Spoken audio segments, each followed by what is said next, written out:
Hello, everyone. Good evening, and welcome to Literature Live Brightness of Books. We've been doing this series online right through the pandemic lockdown, bringing in new books and their authors for discussions and conversations. Do spread the word so that more and more people discover the brightness of books. Today's book has already generated a lot of excitement because its author is Peter Mukerjea. That's right, the Peter Mukerjea, who headed Rupert Murdoch's Star TV and changed our television viewing habits for good.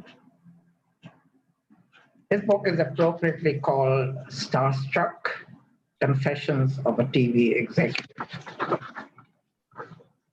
In conversation with him is Hrishi K of Radio 1, who to me is not just the voice of Radio 1, but the voice of today's radio. While you listen to them, do send in your questions too for the Q&A session after their discussion. Over to you, Hrishi. And let me just say that the book is available everywhere and on Amazon. Let's have a look at the book, both of you. There we go. With Peter's face behind Starstruck. There we go. You've got two Peters on the screen now. Okay, Hrishi, over to you. Well, thank you very much, Anil. And no conversation on Literature Live is complete without Anil and team and the efforts that they put in for book lovers, literature lovers across this country. Apart from the annual festival, these meetings online where, book lovers come and enjoy conversations of the caliber of what we're going to experience this evening. This is out on all on-ground as well as online stores. Peter Mukerjea's Starstruck, Confessions of a TV Executive. And I have to start by saying, Peter, that, during your ascent in Star TV and you being the alpha male at that time, I was always on the fringes of all the action because as a young voiceover artist stroke radio personality, I was voicing for your on-air promotions team at Channel V with Shashank Ghosh and with your programming team, which is Samir Nair, Tarun Katyal, and of course, even your program producers like Ekta Kapoor's Balaji and Babu, Siddharth Basu. So one always wanted to hear more about Peter Mukerjea. Such was the urban legend of the man. And it turns out that you did have a lot of fun along the way. That's what the book talks about. Let's start right at the beginning. I mean, the fact that when you got into television from advertising, there was a lot of Babu culture. There was only Doordarshan.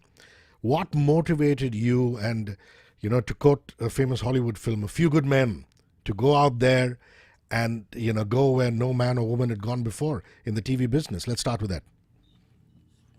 Well, Hrishi, thank you very much, first of all, for having me. Thank you, Anil, for inviting me to this wonderful opportunity and gathering of what I would say extremely bright, very literate people. And I'm, delighted to be here. I'm humbled to be here amongst such a, fascinating set of intellectuals and book lovers. Hrishi, answer to your question is quite honestly, A Few Good Men is right. There were a few good women as well in the team, and I think collectively what we did was to kind of approach a kind of a disastrous situation for us with our sleeves rolled up and, with a kind of mindset of simply getting on with it and doing the best we could and hoped to God that it would work. There was no formula that we set out and said, look, this is what we need to do. And this is a formula for success. Actually, there never is one for this kind of thing in the entertainment and media industry. You've got to be lucky, extremely lucky, very fortunate to have, the right composition of team in place. And a great deal of good fortune. And as I say, fortune favors the brave. And I think we were all very brave at that time. We were also quite ignorant about lots of things. So I think that, balanced up the brevity in it. But yeah, we had a whole lot of fun. Um, you know, worked hard, played hard, and then worked harder. So we just kept going, and there was really no let up. Um, and even that, quite honestly, is not necessarily a recipe for success. You have to have all the ingredients coming together same time. Well, for those of you who are fans of Johnny English, Peter quotes from Johnny English: "He knows no fear, knows no danger. He knows nothing." But really, the book is peppered with a lot of humor, which is obviously reflective of the man himself. Peter obviously enjoyed a few laughs along the way, building these incredible TV stations, these businesses. Has age withered away this particular point of view? But you do say in the book that you used to hire single people who did not have the pressure of rushing back home to family, partner, spouse, etc. in the early days. Yeah, I should have included dogs as well at that time, actually, because people, are, so animal friendly and so on that they have to get back home, to be able to feed their pet at 7 o'clock or whatever time of evening it was. But you're absolutely right. Look, we had an incredible amount of fun. We, as I said, we worked hard. Um, we did everything which we thought we needed to do, and we played by the rules. Some of the rules we made up ourselves because there were no rules in many ways. We were kind of riding out into the Wild West and putting a stake in the ground and saying, look, this is now us and this belongs to us now. So from that point of view, it was, I wouldn't say each man for himself, but certainly what we did was to to fight those battles as we went along. And but for me, and I think I can say for a number of people, work was play, right? None of us approached work as something that we had to come to, because of a kind of compulsion, right? It was something we really enjoyed coming to, so much so that most people never felt like going back home because it was so energizing. It was so full of charge and electricity, and we were all sort of raring, daring to go. We were gutsy people who really never took no for an answer as far as it was possible. So we went ahead, kept going, and as they say, fortune favors the brave, and we managed to get through tough times, and there we are. Well, Peter's Man Friday also finds pride of place in the book because it would rustle him up some great fish. The connection between Bengalis and their love for fish cannot be emphasized enough. But really handy having a Man Friday. You speak of him so fondly in the book because your wife at the time was abroad and so were your boys. So at least you got to come home, if at all, to a home cooked meal of fish. Well, first of all, yeah, Prashant, otherwise known as Pronto in the book, was a really loyal kind of chap that worked with me and worked with my dad prior to this, and he was fantastic. He was not a bad cook, although I never gave him that compliment too often, but once in a while I would. And really, the only meals I would have at home, quite honestly, were perhaps Sunday lunches and Sunday dinners. But the rest of the time, I was either at work or somewhere very close to work at a watering hole, probably meeting somebody and talking work. So it was personal life took very much of a backseat. And you're right, my wife at the time, Shabnam, who was mentioned in the book, was in the UK looking after my two sons, and they were at boarding school, and so then they were young, and I really didn't have much of a chance to do diligent parenting at that time. So for me, my work was certainly play. I enjoyed going to work every day. I tried to drag people into work whenever it was possible. And it wasn't necessarily, when I say work, it didn't necessarily have to be, working from the office. It could have been like we do now, work from home. So, we would meet in all kinds of different places. But, the main thrust to any conversation was about what we were up to, what we were going to do next, how we could better our game, how we could improve, how we could, perform at a higher standard across everything. And, I'm not a creative person in that sense of the word, that, with regard to programming and content and stuff like that. So for me, it was about business. It was about, trying to get as close to, a break-even point at the sort of, you know, business plan level and a balance sheet level. So, everything we did was accountable. So we knew we were spending money, but it was money well spent. It was money wisely spent, I think. So all our conversations revolved around performance of some sort. I was a great believer in the fact that, efforts don't count, results do. And, with that kind of mindset, but having, a lot of fun along the way, I think a lot of people kind of tuned into it, and they really enjoyed what they were doing. So they'd be in, at the workplace, and I'd have to quite often say to people, listen, you haven't taken your annual holiday this year, and they would say, yeah, but I got so much to do. I said, but look, if you don't take it, I'm not paying you an extra 2 weeks worth of money for it. And they would be, they said, no, that's fine, it's okay. So it was that sort of spirit of camaraderie, of adventure. If you're going to climb Everest, then you don't really worry about lots of things, right? Your focus is you're going to climb to the mountaintop, come what may, snowstorm or not, and only the faint-hearted would perhaps give up. I'm going to now talk about James Murdoch and Rupert Murdoch. You refer very fondly of James. I mean, a young James at the time, in his early 20s, leading up to his 30s, through the course of the book. You got along very well with James. And Rupert, who in a lot of ways, his ideology, you actually quote from him. Would it be fair to say that in a lot of ways he was a mentor to you, or you picked up a lot of nuances from Rupert Murdoch's style of business? Look, of course he was a mentor, and it would be, dishonest of me not to agree to that. Absolutely, without doubt. But let me take, both of them one at a time. Let's say James to begin with. You're right. He was in his 20s. He was super energetic. He was a great personality. He was charming. He was terrific to work with.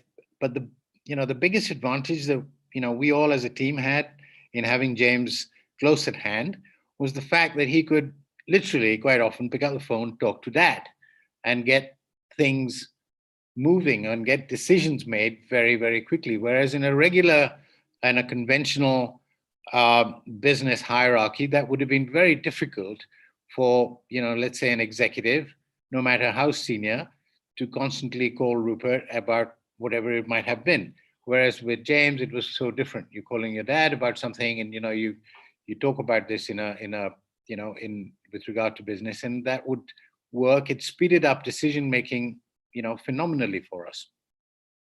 And with regard to the boss, as in Rupert, he really was and is an incredibly astute, phenomenally sharp, incisive, and unique individual. And I remember my first meeting with him was in Hong Kong. I was petrified because I was told I'm due to make a presentation to the big man.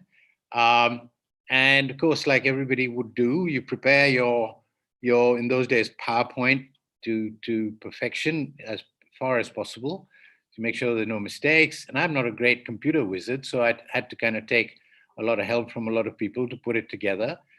And I had a docket of about 20 or 25 slides, which I'd kind of had printed as a backup. And I made the mistake of handing those out before the PowerPoint actually got going. So, which I should have, with hindsight, I should have held on to that and done it after. But as it was, I did. I handed them out. Rupert had a quick look at it, quite disdainfully. He kind of flipped through the pages in about 5 seconds, turned it on his head, put his hand on that document. And I thought to myself, oh my God, this is it. He's seen it in 5 seconds. He thinks it's complete, codswallop, it's rubbish. And so, and he looked at me and he said, in his very typical body language, he had his sort of hand under his chin, And he looked at me and he said, "So how many villages are there in India?" And, it was a question that came to me completely out of the blue. I had no idea. I was thinking about, the economic situation, how much revenue we might write, how many people we had, what was our cost line like, the things that a business executive would kind of want to have on their fingertips. But here was a question said, "So how many villages are there in India?" And I'm an advertising guy, and how would I know how many villages there are in India, right? So I sort of took a wild guess. I looked around the room. I could see nobody was coming up with a number, no help coming from anywhere. So I had to kind of, take a deep breath and say, "Well, Rupert, I think, I don't know, about 500,000-600,000, right?" It was a completely wild guess. And the next question was equally kind of stunning, which was, "So what will it take to get television into each of these villages?" So I think that gives you an insight into, the man's mind, right? It's not about what's going on with business today. It's about what's the future? How is it going to look? How is it going to grow? Where is it going to go? I think all of those things. So I think I've tried to put some of that into the book. I've tried to put some of that into, into the different chapters and reflect on it in, in as memorable a way as I can, and as I could. And I think, I hope people, when they read it, will enjoy it, as much as I've enjoyed writing it. I can't hear you, Hrishi. For those of you who've just joined us, Starstruck, Confessions of a TV Executive by Peter Mukerjea is in all on-ground as well as online stores. Go and get yourself a copy. And if you have any questions for Peter, please put it in the YouTube comments chat. And at the fag end of this conversation, I will be taking your questions and Peter will answer them. Speaking of, the next generation in the future and mentoring, I mean, I look at some would call them your proteges at the time. You would call them perhaps your collaborators. But these are all people who went on to run very successful companies, Peter. I'm talking Raj Nayak, who eventually became CEO of NDTV and then Colors. He was a sales head with you. Sumo Shumantro Datta then became CEO of Radio City and, again, headed other businesses. Megha Tata, who at the time was Monica Tata, again, CEO, and Samir Nair, who was your programming head. And these are all people who feature very prominently in the book. Would you term them as friends while you were working with them? I wanted to understand your style of leadership. Or did you always keep, a wall between them and you? Were you close buddies? Just your relationship and how you nurtured them to go on from strength to strength, even after the tenure at Star was over. Yeah, very interesting question, actually. I think one of the names you've left out of there is a young guy called Tarun Katyal, who I think was equally involved in that entire process of, content development and programming and so on. And I think was instrumental in many ways to, help us get to a leadership position, without any doubt, which is of, we had 50 out of 50 programs. Yep. In the general entertainment category at one stage, and went on for weeks on end. But, Raj, Nayak, Sumo, Samir, Megha, even a chap called Rajesh Kamath, who today, heads up a very interesting kind of private equity business. We're all kind of, colleagues at a time when none of us knew at that time what was coming around the corner, whether it was success or whether it was failure, or whether it was just, an also ran kind of label. But I think we as a business were at a point where enough money had been invested into Star by Rupert, and there was a very strong likelihood that had we not come out of this tunnel the way we did, there may well have been a totally different kind of complexion to the business. We might have had to kind of trim it back. We might have to shut it down. We don't know. But thankfully, we didn't have to go, in that direction. And, all of that happened as a result of this incredible teamwork that kind of emerged out of the blue. Let me say, I was not responsible for hiring Raj Nayak. Raj was there a little bit before I joined. Um, and when I met him, I found that he was a wonderful chap in that, he had some incredible qualities which were going to be very useful to us in the business. Mega was there, as I say, which she was Monica at that point, but Mega was there, and she was there a little bit before me. She was there along the same time as Raj. So I wasn't responsible for hiring them. I was very fortunate to have inherited them.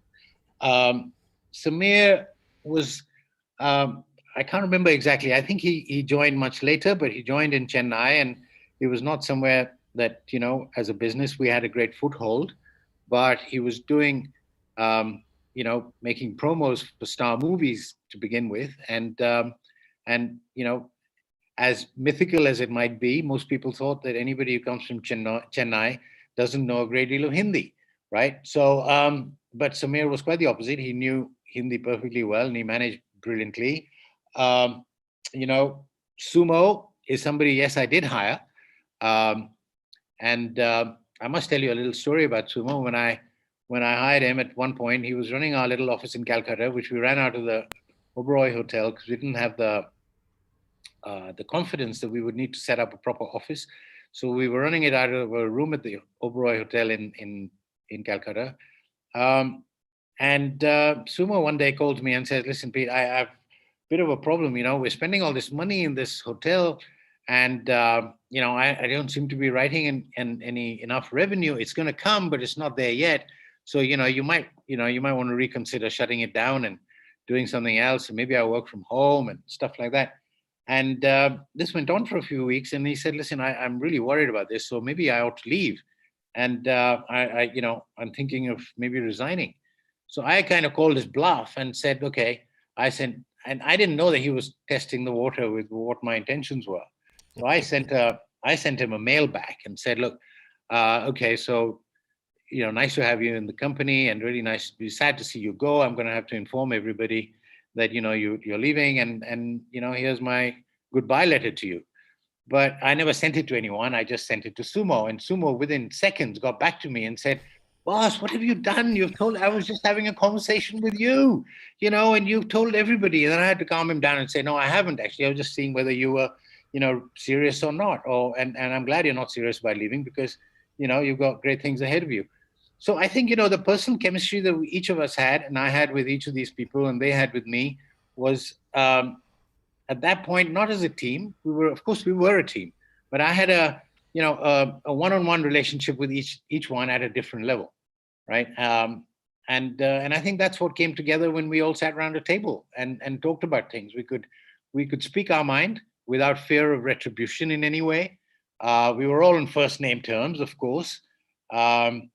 And we would call a spade. We would swear like mad. We would scream at each other. We would bang the table. We would walk out of the room when there was, when somebody's temper was, a little bit heated, but would come back in after having taken a deep breath and calm down, come back, and that incident would then never be discussed again. It was something that just happened as a normal, family, right? So you get together, you have a meal and you chat, and somebody says something that's not quite in agreement with everyone else. Disagreements are part and parcel of it. It wasn't a yes man's club, right? Which I found a little bit to be the case, prior to me taking on my assignment. I found that very few people had the courage to, to sit in a room and disagree with the boss. So I think, as far as I was concerned, unless you disagreed,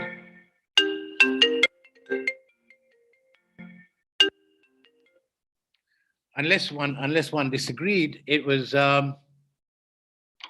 you're never going to get the best results. So I think, from that point of view, personal chemistry was paramount as far as I was concerned.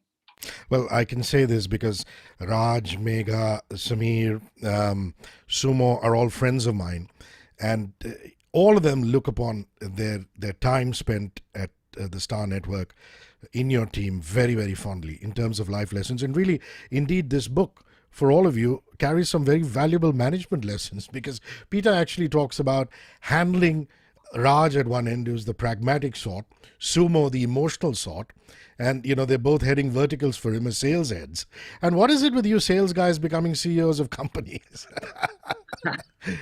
I know it's a sweeping statement to make, but you look at this, all of you, all the people we've mentioned, apart from Samir, who was predominantly a programming person, an OAP person who became a programming person, all you Selus, if I could call you that, go on to run companies. You think there is an inherent advantage in being head of advertising sales to be able to take on the topmost mantle of a company when the challenge comes up? Yeah, yes and no. I think it's good to have, but not essential. I think lots of examples of people who have not been in sales but are heading companies, and they could have come from a technology or a content background, or even finance for that matter. Although I'd be a bit nervous about having finance people running a business, because they have their weaknesses and their idiosyncrasies and so on, which doesn't necessarily lend to a successful business. A lot of people will kind of bite me in the backside for this, but I think for us it was partly the sales function, but partly also a personality fit. I think it enabled the individual to be flexible to the point of being able to take a no from a client, as well as going back and being thick-skinned enough to go back without feeling affronted in any way. And now, whether that's unique to salespeople or not, I wouldn't say it is. I think lots of people in lots of aspects of commerce and industry are like that. And so I would say I must do some homework. It's a very interesting question, Hrishi. I'll do some homework on this and maybe kind of communicate with you at some point and say, try and figure out what the percentages are. I think you're probably right. You get to about 50% of people are sales. And then, the other 50% are broken up by the various other functions, whether it's HR or legal and so on. I think those become very, very kind of small in that percentage sort of game. But content, technology are equally important. Something for the next book there. I'm going to fast forward to a very critical juncture of Star TV's existence. You're number 3 in a 3-network race. We're talking ZTV, Sony, and then Star. Obviously, a crisis that is brewing on your head. Lots of ideas flowing back and forth. The Hong Kong guys turn around and say, Wheel of Fortune is a great show, we should remake it. Somebody says, Who Wants to Be a Millionaire is a great show, we should remake it. But this is a hilarious story, and I leave you to tell it, about how it was originally going to be called Kaun Banega Lakhpati. And how did it become, Peter, Kaun Banega Crorepati? Please tell us the story. I'll tell you the story, but at the risk of sounding repetitive, because, I think the story has been kind of narrated so many times and has been written about so often. But, so for all those who've heard it before, I apologize. But I have to tell you, seeing as Hrishi has asked me, and it is a fascinating story, I'll try and keep it as short as I can. But just to kind of lead into that, yes, we were number 3 in a 3-horse race, and number 3 by a long way from the number 2. Number 2 was Sony, and number 1 was Z by a mile. And we had tried lots and lots of little tricks, like dubbing our content, like injecting some kinds of Hindi programming from other stations, etc. But none of those really moved the needle as far as our sort of standing in the marketplace was concerned. And then when this Who Wants to Be a Millionaire show was offered to us in the form of a videotape that I think Steve Askew brought along to the office and said, "Look, we've got this. Have a look. We have an option on it. Do you guys want it?" I deferred to Samir and I said, you go ahead, have a look at it. Once you've seen it, let me have a look. And once we decided we were going to go with it, the prize money was a major factor, because everywhere else in the world, the prize money was, dictated by the revenue generated by the phone calls that were being made by the various people who were interested in participating. We did not in India at that point have a revenue share arrangement on telephony. So there was no question of getting, a slice of the revenue generated from the telecom companies. We had to find that prize money, we had to find that prize money from our own internal, revenue accruals or our budget, right? And that made it really difficult. So we were being conservative. We didn't have that much money to play with.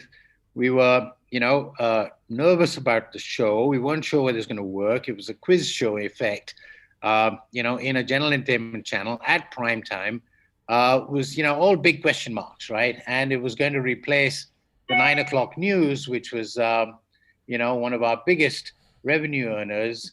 And that was the 9 o'clock news, which was presented and read by Pranoy Roy. So, I think there were some big decisions to be made in terms of, whether we would go ahead with this or not. And then the prize money was really something that we had to cut from the cloth that we had. And we managed to kind of say, all right, let's find a decent amount of prize money, which was a lakh, right? Which is not a bad sum of money. I mean, for us in India, a lakh of rupees buys you a fair amount of stuff, right? And so when Rupert was in town, we were presenting him with our kind of status quo in the marketplace. And, the slide went up, which showed us at about 2%, whereas I can't remember exactly, but, Z was sort of 39% and Sony was probably about 10%. And we were the rest, which was barely 1 or 2%. And Rupert kind of looked around and he sort of thumped the table and he said, look, I don't want to see this slide ever again. Can you please take this slide down, And so that wasn't a great start, but it kind of set, the cat among the pigeons. So when Samir then presented the fact that we were going to go with Who Wants to Be a Millionaire, and he said, so what's the prize money?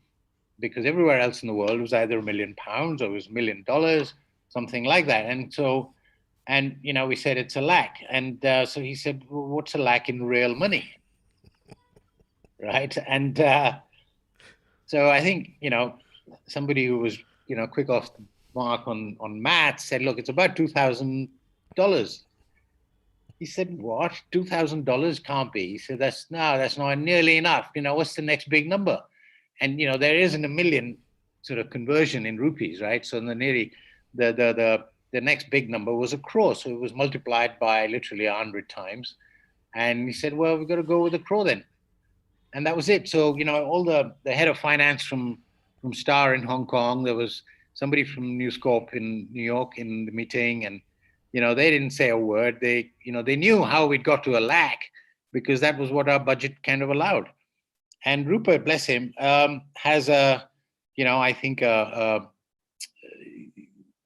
selective memory when it comes to certain things. So we knew that, later on he might well turn around and say, well, look, I never said anything. This is you guys taking a decision, right? So anyway, we went along with it. And that's how he thumped the table and he said, look, it's going to be a crore. And that's how it turned from Who Wants to Be Lakpati to who Kaun Banega Crorepati. So, there we are. I mean, I think then that little moment of decisiveness, instant decisiveness, actually, I think, changed the rule book for television in India across so many different spectrums. The amount of money that we paid hosts of shows, whether it is, some of the other, anchors of the other shows that are on other channels, the kind of quality that KBC provided to the viewer had to be matched by all the other programs on other channels. So I think it lifted the bar for lots of things and lots of people. And it really was a changing kind of dynamic.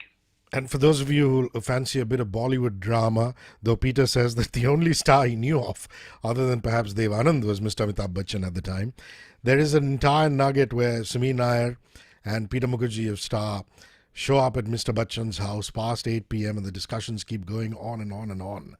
And ultimately, and this is a risk, this is something that all young management students should know about, how you go by gut feeling to punt or, take that risk. Apparently you committed, 3 times the budget that you had initially for Mr. Bachchan, and you didn't check with James Murdoch at the time. So, that's quite gutsy, Peter. Well, I don't know. I don't know, gutsy or stupid. I think they're, quite often quite similar in many ways. But yeah, I couldn't call James Murdoch. It was 2:30 in the morning. It was midnight in India. It was 2:30 in Hong Kong.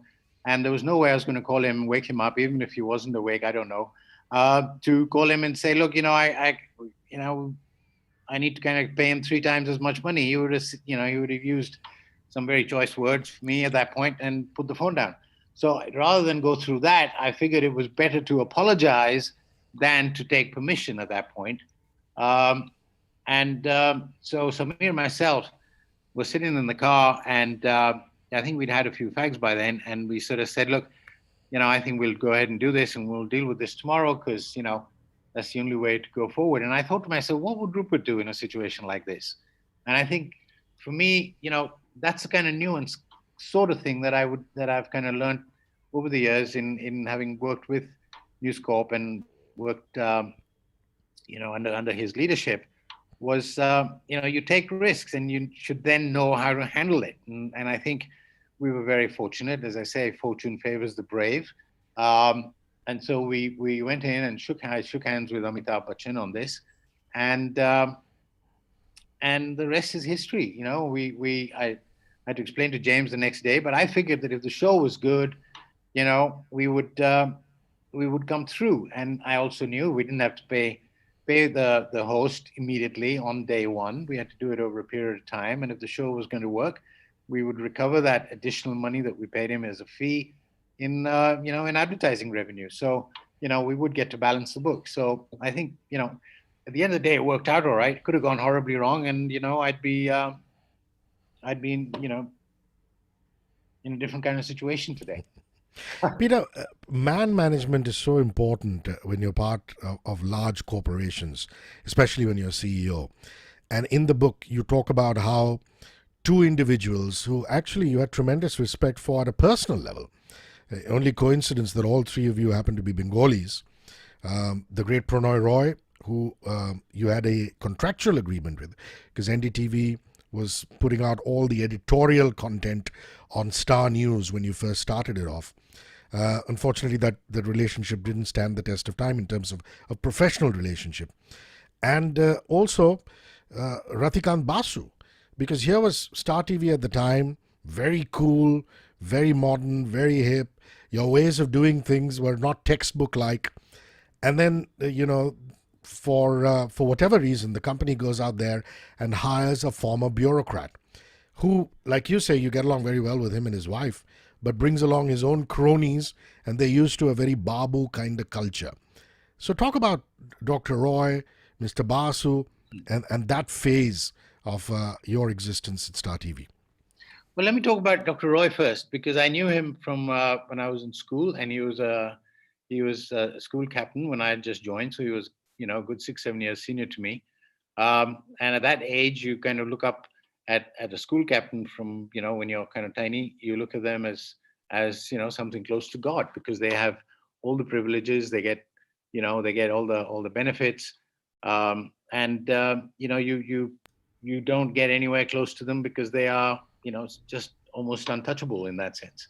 They you have to keep your safe distance, and you are a nobody, right, as a newcomer to a school, and a boarding school at that. So I'd known him, and then when I got to meet him in person, I was kind of in awe in any case. And so I'm trying to think exactly how it went, but it was something like when I explained to him that we were the same school, he kind of sort of acknowledged it, but even then was slightly dismissive. But we got on well. We shared the same kind of I think values in terms of ethics and so on, work culture. He was quite relaxed, and but he was very firm with the the editorial approach that him and his company were responsible for, and there was no shifting on that. I tried several times, quite hard, to try and kind of engage with him in conversations where he would let us in on that, but really that was something that was very much NDTV's domain, and and so be it. We couldn't really come to an agreement where we would sit at the same editorial meetings, for example. So we could talk about lots of things, about advertising, about the way on-air presentations worked, the on-air promos, and the kinds of shows that the title of the show, etc. But the real content of it, the meat of the show, was not something that we had any access to, and nor were the news bulletins. So if there was an issue that happened in one part of the country and was reported on by the channel, I can put my hand in my heart and say, look, we had nothing to do with it, because we genuinely didn't. It was something that was put to air by NDTV, and that was that. And really, the whole thing came to roost in a way when I'd gone to meet a senior client along with Raj Nayak. And the senior client, I won't name him right now, but it's in my book,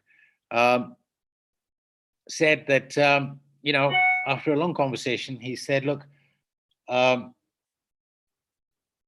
told him, I said, we don't have any control in editorial. He turned around and said,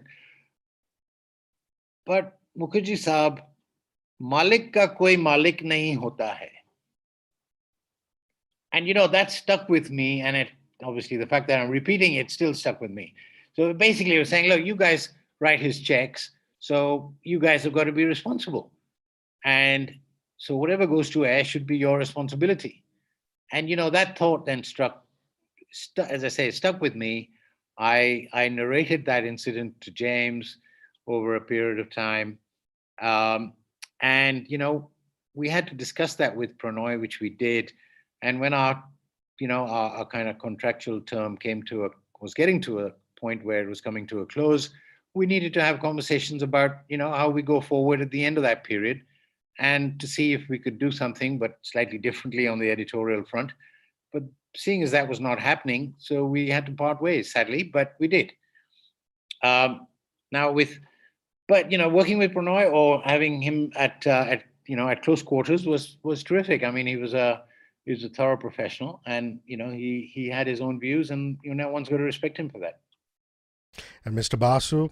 Mr. Basu was, somebody I had not met before. I'd only heard about him. I'd heard, very, very wonderful and interesting things about him, in that he was, head of Doordarshan and so on. And I had very little to do with Doordarshan at that point, because I was a mere sales head, right? And why would a sales head go and have any conversation with Doordarshan unless there was some sort of joint programming initiative that was going on? And really, there wasn't that much of that at that time. So I hadn't really had any interaction with Mr. Basu at all. And then when he arrived at Star, I found, and I, got to know him because he was Bengali.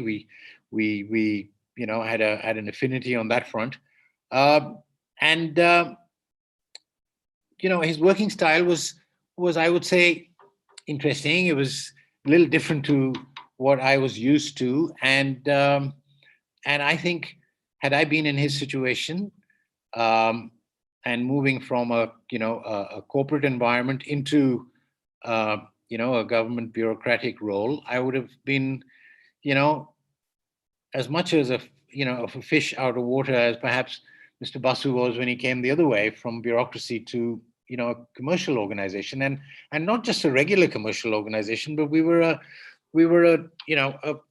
little bit of a maverick organization where we had, we were daring, we were gutsy, we were raring to go. We were all, racehorses in a stable, right? And you only needed to kind of open the stable door a little bit and we'd all be off, right? And so to rein us back in was going to be very difficult. And so I think that kind of environment would have been hard for anybody to kind of really get to grips with. but I think, the dynamics changed a little bit more than that when we found there were a few other, colleagues of Mr. Basu that had arrived. And, then our work culture really started to change quite significantly. And I think that ultimately had, echoes back in Hong Kong and back in New York. And I think that had to come to a stop at some point.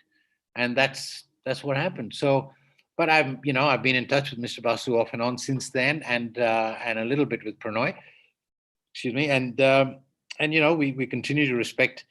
I respect their professionalism, and I respect their their seniority, etc., and continue to do so.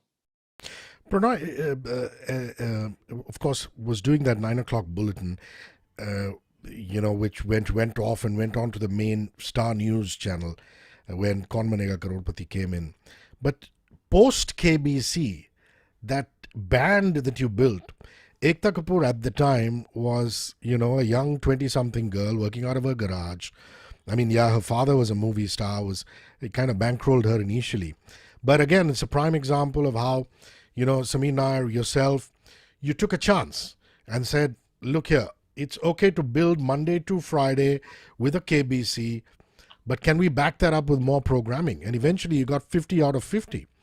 So your readings of Ekta when you first met her, because if I'm not mistaken, there was Kaun Banega Crorepati, and immediately after that, Kyunki Saas Bhi Kabhi Bahu Thi, and then Kahani Ghar Ghar Ki.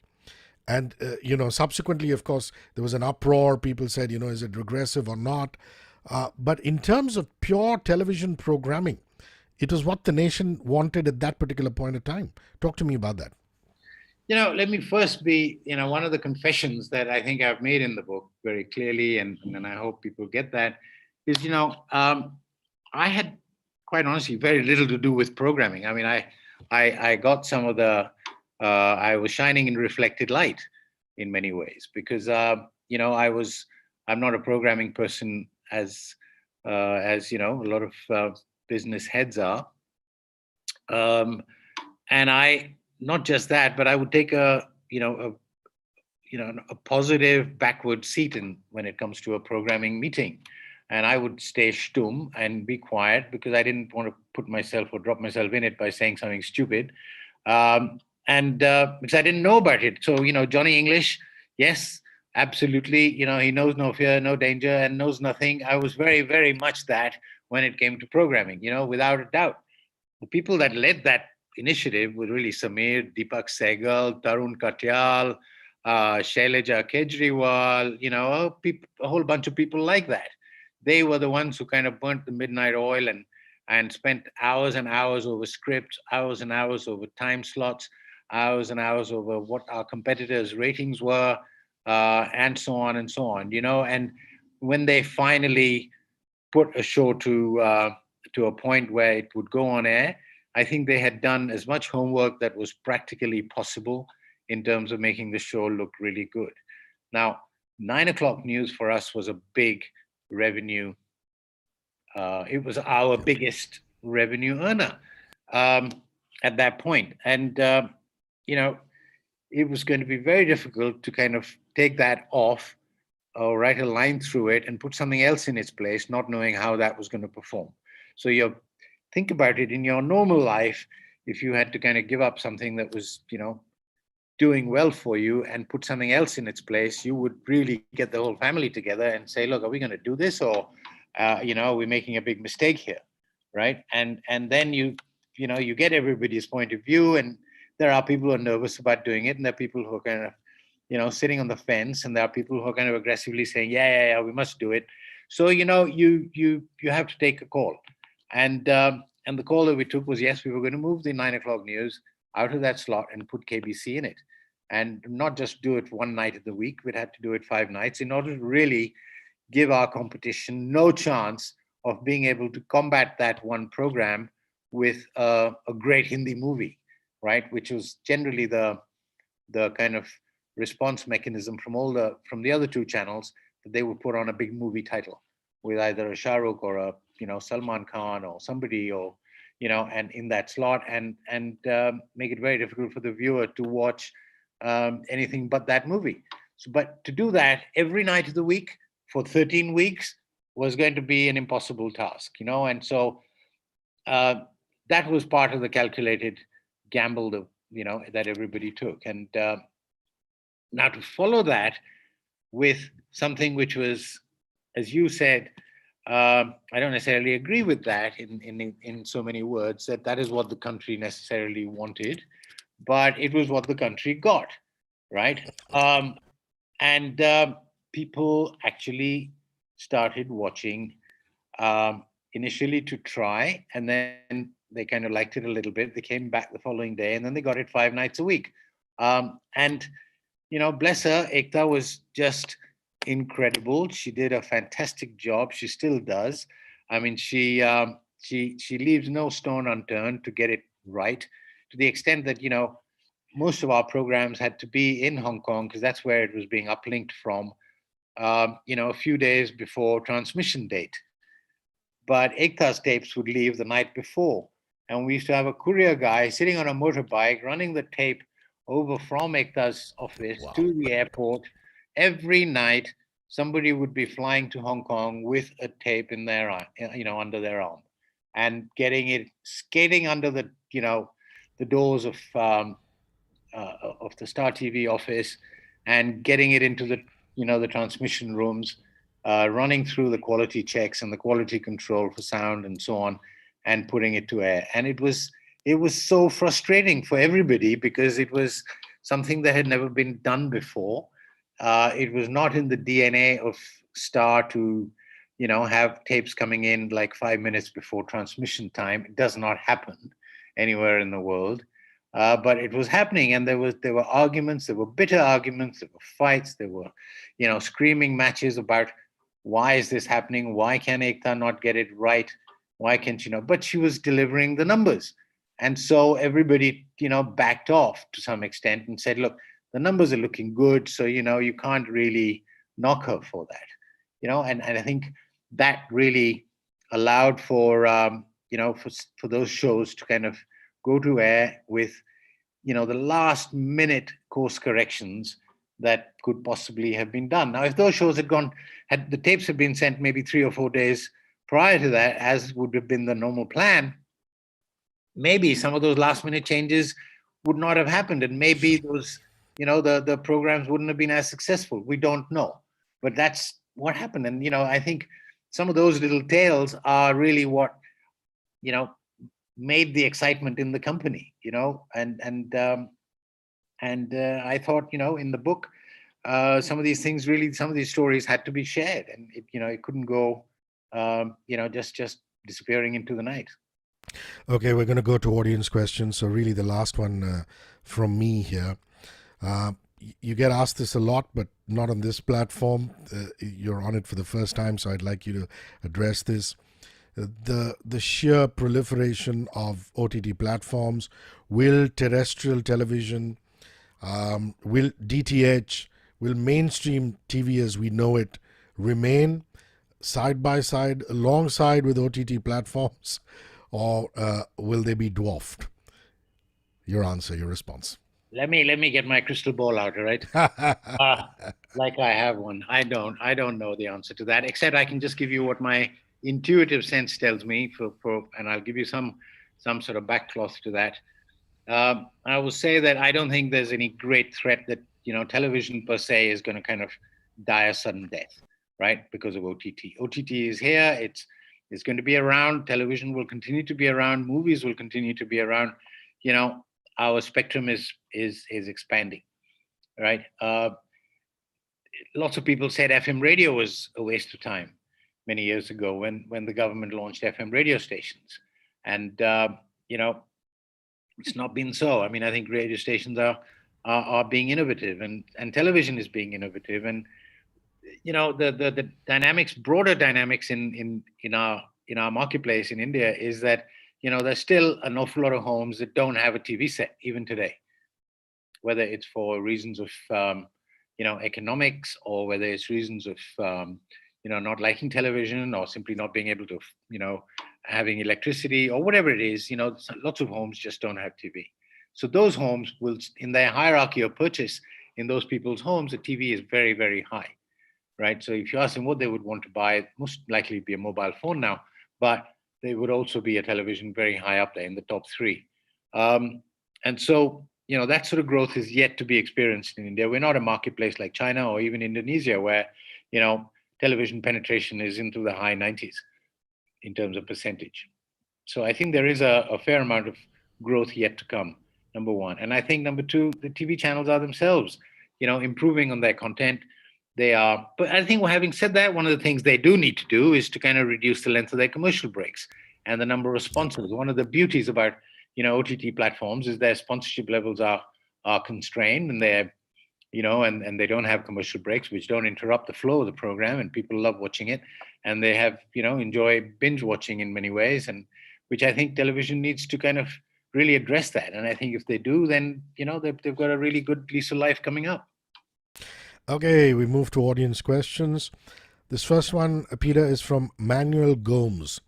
Peter, there's always a tug of war between content and sales. Which, according to you, is the more important arm of the industry? The reason I chuckle is not for any reason other than the fact that this is a perennial question, which I don't know whether there is really an answer to it. If people, you got to remember, I think people watch programs, they don't watch channels, right? First and foremost. And if the programming is good and it's got traction, then, advertising will come, money will follow, right? And if you don't have good content, then you can try as hard as you want, and advertisers might come on to try it, but they will back away if they don't see there's any traction coming. So I would say, I think content has to be probably, winning that race by a whisker. Nagma Sheikh. Peter, if you were heading Star now, how would you compete with streaming services like YouTube and other platforms? God, I'm glad I'm not running Star now, and I'm really, I don't even think about how I would manage to compete with the likes of YouTube and the other OTT platforms. But I think we would. Again, it's not for me to say, and it's. But if you ask that question, let me try and give you some little insight on my thoughts when I watch television now. I really do think commercial breaks are way too long, and I think we've got far too many sponsors. If you ask me who sponsored the current, the cricket matches that are going on, India versus England, I don't know. I mean, there's so many of them, and so I think they've got to be a little bit more realistic in being able to pick, a sponsor and keep that exclusive. Sponsorship is no longer exclusive. It's no longer an exclusive club, and I think that's the TV channels have built a rod for their own back with that. So I would certainly look to change that. Kamal Arora. Peter, when you look back, did your time in Star prepare you for your future challenges? Without a doubt, I think every day at Star was an adventure. So in that sort of adventurous mode of work being play, for me it was great fun, and yes, of course, it prepared me. So like any footballer would say, if the more you play, the better you get, or any sportsman would say, the more you play, the better you get. Practice makes perfect. So yes, every day at Star was something that prepared me for the future. It doesn't necessarily mean that you'll be able to handle the future as effectively, but it certainly prepares you for it. It's no different to having gone to boarding school, and it prepared me for some very interesting times recently. Naveen Shah asks, Peter, what would you do differently now if you were given back the reins at Star? I would politely decline. Maybe he means, what would you do differently in your tenure? Are there any regrets from your tenure? Let me put it that way. Yes, of course. I mean, I think the biggest regret I have is, that I wasn't able to take Star into becoming a public company in India. That for me would have been the icing on the cake, and would have been literally the crown jewels. We had everything right. We could have, taken star into the public domain and done what Unilever did with Hindustan Lever, and I think that's something I regret, quite often. Anil Das, the two of you talked about Dr. Prannoy Roy. What does Peter think of TV news today? I actually don't think about it very much because I don't watch it. But really, your thoughts on the debate format. Everybody seems to be doing it. I mean, yelling at each other in debate form. To be honest with you, a debate format is something I'd really wanted to do many years ago when I moved into doing News X, and we did News X. One of the things I really wanted to do at that time was to have, some interesting people in a room and have a conversation. But I think what's happened, sadly, is that, a lot of these people sitting around a table having a conversation has evolved into something, a little different to that. And people, are, as you said yourself just now, it's a bit of a shouting match, and that really doesn't lend itself to good television viewing. If you switch it on and if you switch on, most news channels at a certain point in the day or night, it's cheap programming, right? It makes for very, very conveniently cheap programming. It doesn't cost a lot to have people on, sitting at home and, sitting in front of their, computer screens or whatever, and have an anchor do this. But really the ability for the anchor to be able to control all of that and to be able to manage it, so the viewer is getting the benefit of all of those opinions, is missing, because all these opinions are coming through, but the viewer is not getting it, because there's so much noise. Rohini Kumar asks, Peter, you've praised Rupert Murdoch and you said you've learned from him, but he is responsible for a toxic channel like Fox News, which Arnab Goswami and company continue to copy. So my question is, were there two sides to Murdoch? Rohini Kumar. Look, I can't speak for Fox News. I don't watch it. I've heard people say things about Fox News. I'm sorry, Rohini, I'm not able to answer that, because I'm not a viewer of Fox News, and I don't know if it's toxic or if it's not. Clearly, it does well in the ratings category. It stacks up quite high in the United States among a certain set of people. And you've got to give some credit to that aspect, that there are people who either enjoy watching it or watch it a lot. And I think from that point of view, if nobody was watching, I think it would have gone off air by now. But the fact that people are watching is pointing to the fact that there is a reasonably high volume of audience. And so if that is so, then, it's fair to have a different point of view. And that's what makes, democracies. Well said. Well, to any young kid out there who's starting off in the TV business, you are the doyen of television in a lot of ways with your expertise. What would be your parting thoughts? What would be your advice to somebody who's just starting off a career in television? Well, I would say enjoy it. Enjoy it because it's a great business to be in. Have a lot of fun. Don't take it too seriously, because it's not, hopefully you're not going to cause World War III by it, by whatever you do, and work really hard. Enjoy every minute of it, because it's a fantastic industry. Available on Amazon.in and all online as well as on-ground stores. It's Peter Mukerjea's Starstruck, Confessions of a TV Executive, published by Westland Books. Thank you very much, all of you who've watched this feed. Please do share it and make sure that more and more people watch it. And please subscribe to Literature Live and these incredible conversations that you will find week upon week. Peter Mukerjea, is wonderful chatting with you, and till we speak again. Thank you. Thank you very much. Thank you very much. Thank you so much. I really enjoyed it. You had some really tough questions. I wasn't expecting many of those, so you caught me by surprise. I hope I've not disappointed you or your viewers by my responses, but they've been straight from the heart, and I really enjoyed it. Thank you so much for listening and putting up with my 2 pennies worth. Absolute pleasure. Over to Anil. Peter, and thank you, Hrishi. A wonderful, wonderful conversation. Peter, after listening to you and handling those tough questions, as you just put it, I have a career option for you, which is to be a diplomat. I love your answer about the Fox News. I mean, that was evasion in a big way, but very well done. So, and it's so nice to see you, Peter, and see you back in good health and good form. So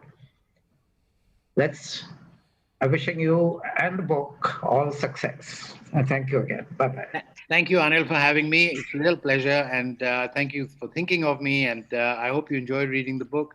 And I hope you've enjoyed reading it as much as I've enjoyed writing it. It's been great fun. And I hope it is, of course, I hope it is a success. But apart from that, I hope it's enjoyable.